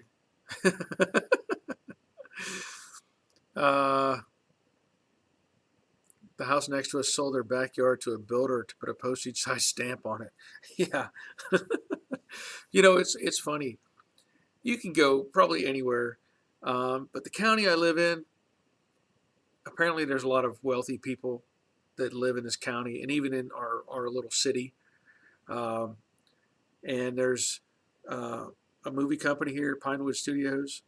They're like west of us, but there's a lot of bigwigs that live in this area. And what's really weird is you can go on some areas, and there's I know this one road um, that has pretty good sized houses on it. And then there's this mansion size house. So you've got like I don't even know why they would do this, honestly. But you've got a decent sized house, let's just say 3,000 square feet, right? And it's got an up two level or whatever. And then you got another one over here, another one here. Somebody bought this property, and they built this house that's like, I'm gonna guess 7,000 square feet. It's so big they had to put a retaining wall between on the side, so that they built this driveway that went up and looped around. And it's just this massive house in the middle of a residential. It looks stupid. My thought is, if you're going to have a great big house, go get a great big lot. Don't build it in some neighborhood. Build it off on some property where you can enjoy it and, be away from and be able to do things. But it's just kind of ridiculous. But you can see that probably in different parts of the country as well. I've seen houses here where there's one place down the road where it's got old houses that were built like in the 40s that are probably like 800 square feet. And there's one of those, and then literally this giant stucco mansion stuck in between these houses. It's like, what are you thinking? Why would you do such a thing? But it's crazy what some people will do. Let's see, Danny, I'm a superintendent for Turnkey here in Charlotte. We build full subdivisions and commercial sites, and I oversee everything from clearing to pavement. Cool. That's a big job. I've got friends who are into doing lot management where they'll prep they'll clear it and prep it, and he's a very busy person. Big business, doing all that work. Let's see, King Custom, where do you live? I live in Georgia, south of Atlanta. Let's see. Assume you're far enough away from people so they don't complain about grinding and hammering. Yeah, I mean, everything I do is inside the shop, and I've lived here about 30 years, and I only had one person complain of anything, and that's back when Roger and I were racing dirt track car, and I would have the car out here in the garage, and I'd fire it up, and I'd park it up on the driveway. And I had a car sitting in the back side of the lot while I was doing some of this construction work, and as people called the marshal or something on me because they were complaining that they could see that car through the trees, which is really ridiculous. And also they complained that I had a stock car, which is, so what does that mean?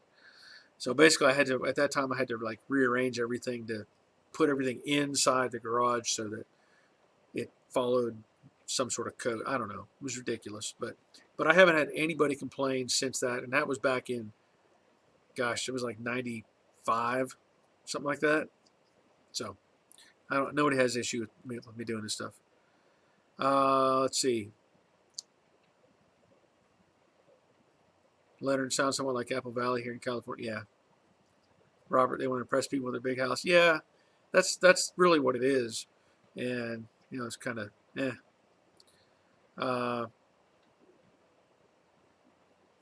let's see. Scott, got the hat. Autograph looks good. Cool. You get a bell for that. I struggled with that. I hate to say it. I've never autographed anything. So I just, I just used my first name and felt it made the hat for Scott. He was the one that won the free hat that was given away on the drawing. All right, Jack W. We'll see you. Glad you were here. Ned Flora, what action hero is over your left shoulder getting on the car door? You don't know what that is? I put that thing in all my videos. I put him. He's always there. You got to know who that is. Red suit, little red suit, gold trim. Wears a mask. You probably know who it is. I try to put him in all my videos, just so people can, hey, there he is. It's Iron Man. It's Iron Man. People say, why do you have Iron Man? Uh, well, Ned, I like Iron Man because he's one of the few self-made superheroes. He's not like Superman where the sun makes him powerful, or Spider-Man that got bit by a spider, or the Hulk that has gamma rays. Iron Man, he built his own suit. You know, I admire that. I think that's so cool. I remember the first comic that I saw Iron Man in, and it was a reprint of the original storyline. And then when I saw that, it very much was similar to the movie, the first movie. And so yeah, Iron Man, he's my go-to superhero. Uh, let's see. Heath, just watch your tree video. That's nuts. Yeah, I told you. I mean, these guys are just, yay! I cut down a tree and I dropped it on the road. It's like what? Um, let's see. GM Car Guy. Yep, thumbs up. Thank you, man. Appreciate it. Mini bike. I don't know if I don't have a mini bike. I have a mini trike. It's over here. That's a work in progress. That's that's kind of got pushed off to the side right now. Not really going the way I planned it, so I have more things to deal with on that. Uh, let's see. Battery. My buddy ran a top fuel direction down the street in densely populated Long Island, right to the driveway, and watched the cops drive by. That's cool. Now I will say I used to take my '55 Chevy out here, and I'd hot dog that thing up and down the street. And then one day I decided, I know I have some there. I know there we at the time we didn't have any. I remember. I don't think we had any kids living on our street, but some have moved in since then. And I said, I'm not going to do that anymore. I'm not going to take that chance of hurting somebody. Uh, no. So anyway, I don't have the '55 anymore anyway. But battery, the '80s were great. Yeah. Leonard, Iron Man. You get the. Well, I already announced it, but Leonard gets a bell because he knew it was Iron Man. Robert, any experience with the 65/6 door skins? I might want to reskin the passenger door. I have not done a door skin, not like that. Um, so no, I don't have any experience. Danny, I've lived here most of my life, and I can show you around. Oh, yep. I know that's an answer to something else. Robert, we have looked at places northwest of town as far as Gaffney, with the big peach. Gaffney, yep. It's like I think it's the only thing you know to see or look for when you're traveling. What is it, I-77 or 81? Look for the big peach. Just kind of a landmark. Danny, I live like 30 minutes from Gaffney. Yeah. King Custom, do you ever have a 57 Bel Air? Nope. Nope, all I've had is a 55. That was mine, Ned, I'm kind of new here. I'll look for it in the future. Yeah, you'll see him. Most of the time he's, like currently sitting on the door, but there's other times I've had him. I don't want to hide him per se, but I try to sneak him in somewhere. It's just one of those things where you can, where's Iron Man? You know what I mean? In case you get bored with me talking about something, you can look for Iron Man. Battery burnout, same guy. Use a street-mounted basketball hoop to pull an engine out. The high schools weren't happy. Oh, the school buses weren't happy. Okay. Well, I'll tell you this, Battery. When I was in the military, I had a '72 Chevy 4x4 lifted, and I blew the engine in that truck. Long story, but I blew the engine in that truck. So my grandfather brought me an engine from my dad's junkyard down from Pennsylvania.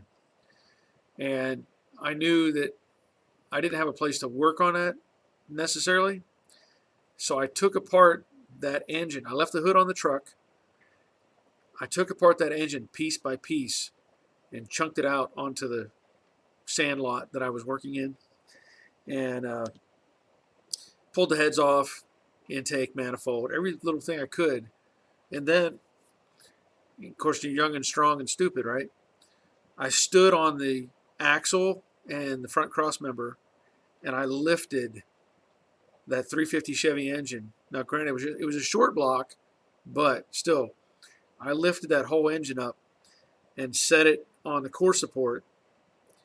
And then I repositioned myself, lifted it up so I wouldn't hit the grill. I don't want to damage the grill, right? Lifted that thing up, pressed it up, and tossed it off into the sand lot. I didn't even have a basketball hoop to use. It was pretty tough. Let's see.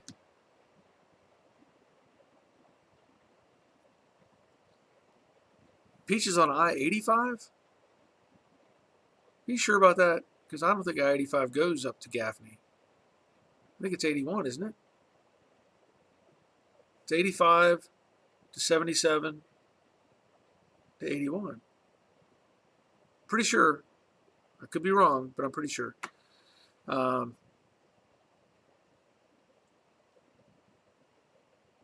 Let's see. Grease Rookie. Double R Restoration did a door skin on the channel, not for Mustang, but still a reference. Yeah, it's true. And Double R goes into detail. I will say that. You think I'm detailed? Russ is really detailed. Go check out his stuff.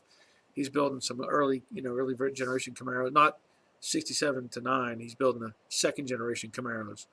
Really detailed. I appreciate what Russ is doing there. Danny, Iron Man is like Elf on a Shelf. It's all over the place. And it's 85 near exit 92. Huh. Okay. Well, maybe I'm thinking of something else. But I know the peach. I know that. Maybe I'm thinking of something else. But okay, I trust you.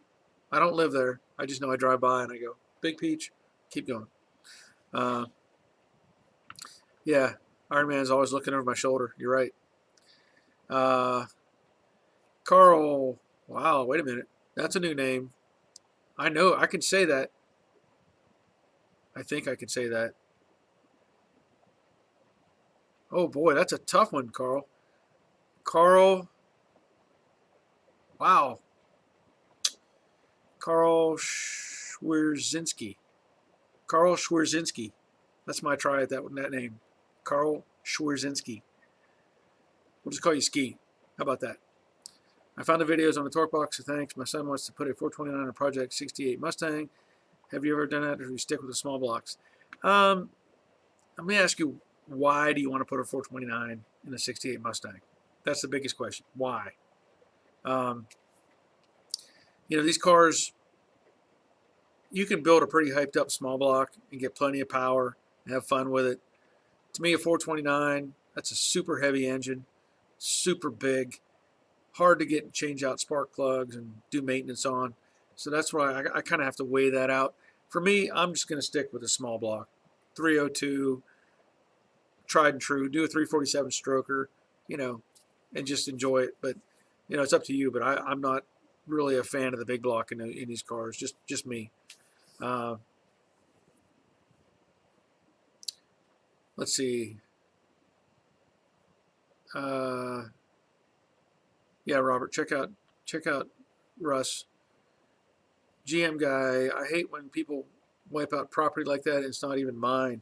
My buddy passed, and the people that bought the house cut every tree down when it was nice and snuggled in trees. Yeah, and I understand. I mean, you'll see subdivisions around here that are new, because population's moving in, and that's what they'll do. They'll just wipe out everything, and then put up these boxes.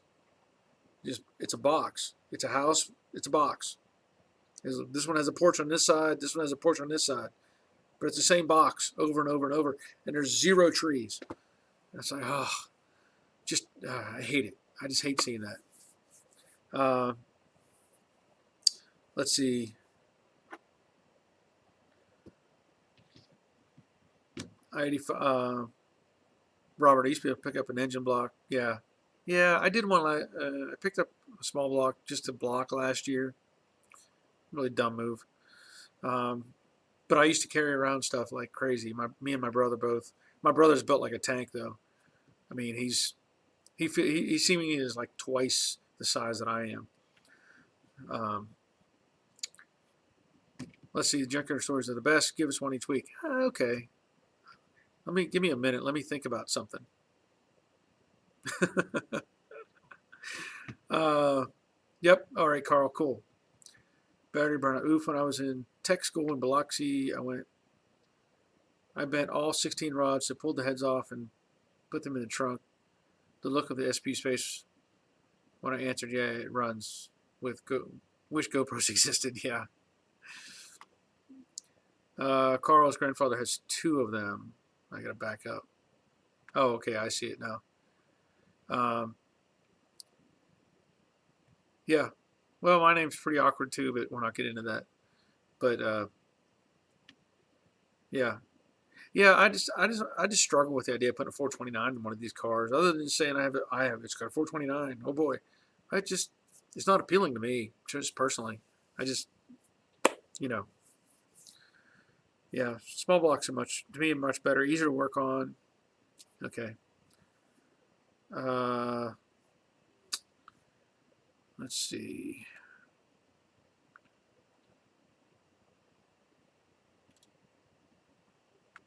Yeah, to build his house in 45 days. Yeah. Yeah. Let's see. Heath, junkyard stories. Let me think of something I can tell you about. Donnie, I was built to move heavy stuff short distances. As I get older, distances must be very short, or the heavy stuff must not be as heavy. Try using a tree branch, pull out an engine. I've done it. Yeah. Well, here's something that, we had a variety of equipment at the junkyard. And so it wasn't uncommon for us to pull engines out we had a tractor. It was a Sato, Satoh was the name of it. I don't know who made it. The thing ran, and it had a bucket on the front, a brush hog in the back, whatever. And you could lift stuff out all the time with that. I think my dad and my brother added to the bucket. They cut a upside down T in the bottom of the bucket and took an I-beam and scooted it into that T. And then we ran chains off the top of the bucket down to the front of the I-beam. It only stuck out like 4 feet out of the bucket, maybe 5 feet. And basically that gave you a cherry picker. It just worked great. The chain would support the end of it and it would hold it from sliding out. Really great at picking engines out of cars. But anyway, along with that, and I think I may have talked about it before, at the junkyard, we had, and I don't know if I mentioned this or not, but we had a tank retriever. So you can tell me if I've mentioned that before. I don't remember. The tank retriever was used in World War II, and it was technically an M4 high-speed tractor, was the nomenclature, whatever. M4 high-speed tractor. So if you looked up one of those, you would see basically a big box on tracks, and they had variants. They would have I think it had a turret on top where you could mount like a 50 caliber machine gun. It could be used as a troop carrier. It had a giant winch on the back where you could pull, stuck vehicles out of trenches or mud or whatever. But we had a tank retriever, and this thing had a 6-cylinder gas engine, mid-mount. And it was a tank. I mean, literally, it had the same track design, I think, as an M60. I think. But anyway, it was road worthy, technically, because it had rubber cleats built into the treads. So you could tag it as a tractor and drive it on the road as a piece of farm equipment. So anyway, we had this tank retriever, and my uncle and my dad bought this thing, or my uncle bought it, or somebody. It was used at one point to haul trees for the lumber company. They would pull them out with this tank. And in fact, I have some video. I should do that. I should make a video of the tank that we used to do stuff with. But anyway, my dad used to use this tank to crush cars.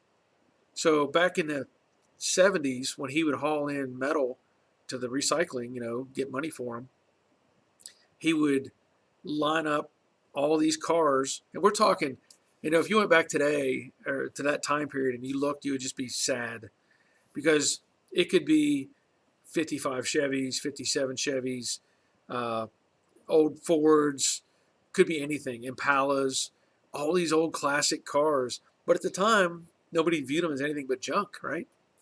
So he would get them all lined up. And then I remember getting in the tank and hanging on. There was no seat. I would just hang on to some of the inner structure, and we would go over these cars long before Bigfoot was doing it. My dad was doing it with his tank. So he'd drive all the way across like 40 cars in a row, turn around, drive back, turn around, and just crush them down to where they were only like this thick. And then he would use I don't know if he used what he used to lift them with, but he would stack them up on the back of his flatbed truck and haul them into this place. I think it was called Glosser Brothers in Johnstown, Pennsylvania. He would stack these cars up, haul them in for scrap. So, as a kid, there's not many kids that can say, "Yeah, I used to ride around in a tank when I was 6, 7 years old." The tank is still sitting there. It's been modified many times. My brother cut it down and changed it to different configurations, but there's more about the tank. But I don't want to go too far into it. But it was a lot of fun. And again, not many people could say they drove around or rode in a tank growing up. Yeah, build a Wendy's in that quick time. King Custom, what kind of engine do you have in the Mustang? Well, in my 68, I've got a 302 with a mild cam in it. Say mild, it's a pretty good little cam. And then for the Brooklyn Pony, it's going to have a 347 stroker engine when it gets put in. And in the 65 Mustang, my 65 coupe, it's a 289 3-speed manual car. So GM Cargo, I've done upholstery for about 10 years. Wow. That's pretty cool. Upholstery's not easy. When I find somebody that can do it right, it's got to be, it's manual labor. Upholstery is tough. You got to have strong hands for doing upholstery. Battery, looking for 5 acres, all need a driveway to a big garage with a bathroom in the middle of all the trees. Yeah, you and me both, brother. That is something that my wife and I have talked about over the last couple of years. It's going to be tough for us. We've considered moving. We have a camper over in Alabama set up on near a lake over there, not on the lake, but very close to the lake. So we go over there occasionally and try to spend a few days, every month, just relaxing, get away from everything. But the town that is over there is very small. I mean, I think they have like a Walmart and 2 fast food restaurants. That's it. No movie theater, no nothing, no mall, nothing like that. And we've considered buying property over there and building a new place, building a shop, bigger shop, So that would be ideal if I could figure out a way to do that. But I don't know when it's going to happen. I've looked at the idea of building what they call barn dominiums, which I think are amazing. Basically a big pole building, and half of it's a shop and half of it is a house, and you just finish it out the inside the way you want. I think that's a great idea. I don't know if we can ever get to that point, but we've kind of been searching off and on for the right building or property or something over there. But the hardest part for us, is we've got our son and his wife and our grandson. They're only about 5 minutes away from us. And so if we try to move over to the lake area or that town, that puts them an hour and a half away. So it may never happen. I don't know. Just it's going to be tough to have that time separation, but we'll see. But it's a great little town. Just literally just a little hole in the wall town over in Alabama. I'm not going to tell you where it is. Yeah, put an LS in the Ford. Well, be careful. People get upset about that. I can't argue about it, but I'm going to say people get upset. A friend had a World War II Deuce and a half up in upstate New York. Drove right over 4-inch trees. Yeah, yeah, those are super tough vehicles. Let's see. Yeah, Robert, it definitely is a cool place. Yeah, Heath, that'll be the tank story for today. There's plenty of other tank stories, but uh, I'm gonna run out of time here soon. Hey, Marty, I'm not gonna tell you. I'm not gonna tell you where that's at, Marty. Paul, hi Barry. My 67 Mustang has rust in the lower quarter panels. So you recommend buying the whole quarter panel like you did with Mystique. Okay, when you say the whole quarter panel, are you talking? I mean, rust in the quarters lower, the back half. You're talking behind the wheel. I'm assuming that's where you're talking. Um, in my opinion, looking at those quarters, if you're looking at just doing patches, the off-the-shelf patch panels, like I showed with Mystique, they're garbage. They don't fit right. So I recommend, and it's easier if you could see them and get your hands on them, but I don't know if the 80% skin is the same exact shape as a full quarter, because my experience tells me the full quarters have the exact shape on the bottom where it's supposed to match. I can only assume that the skin is made the same, because there's no point in making a different stamping for a skin versus a full quarter, because basically you put in a big full piece of metal for a full quarter, or you put in less of a piece of metal for the skin. Be the same die, in my opinion. So you might be able to get away with the 80% skin and just cut off what you need. Again, I don't know for sure, because I've not dealt with. I usually buy the full quarter myself and then cut off what I need. But I will say, typically the little patch panel they sell for that section, garbage. At least from my experience. Unless they've changed something, I would not use those. So, okay, hope that helps. Look, guys, if you would throw a thumbs up on the video, that helps with the YouTube algorithm or whatever. Helps out the channel, helps me out, and so throw a thumbs up on there. I see that it's been 2 hours that I'm sitting out here talking to a little camera in the corner. So I think that's going to have to be, I'm probably going to call it a night. My throat's getting tired. I don't know if you can hear it or not, but still putting your email out for us? If so, spell it out. Well, it's pretty easy. Joe Daddy's Garage, without the apostrophe, okay? Joe Daddy's Garage at gmail.com. That's it. Same as the name, no apostrophe, gmail.com. So there you go. Thank you, Rain Man. Appreciate it.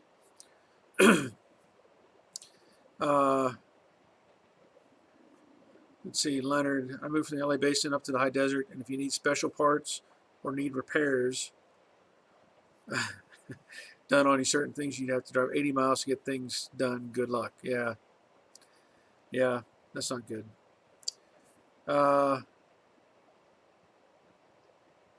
Okay, battery, you must have some thick thumbs.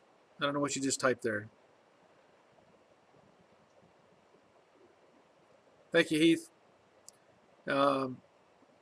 Let's see. Robert, I'm counting on you. Send me a video, man. Carl, see ya. Danny, you're welcome. I'll be up next week doing the same thing. Good night to everybody. Glad you were here. I'll do this again as long as everything's going well next week.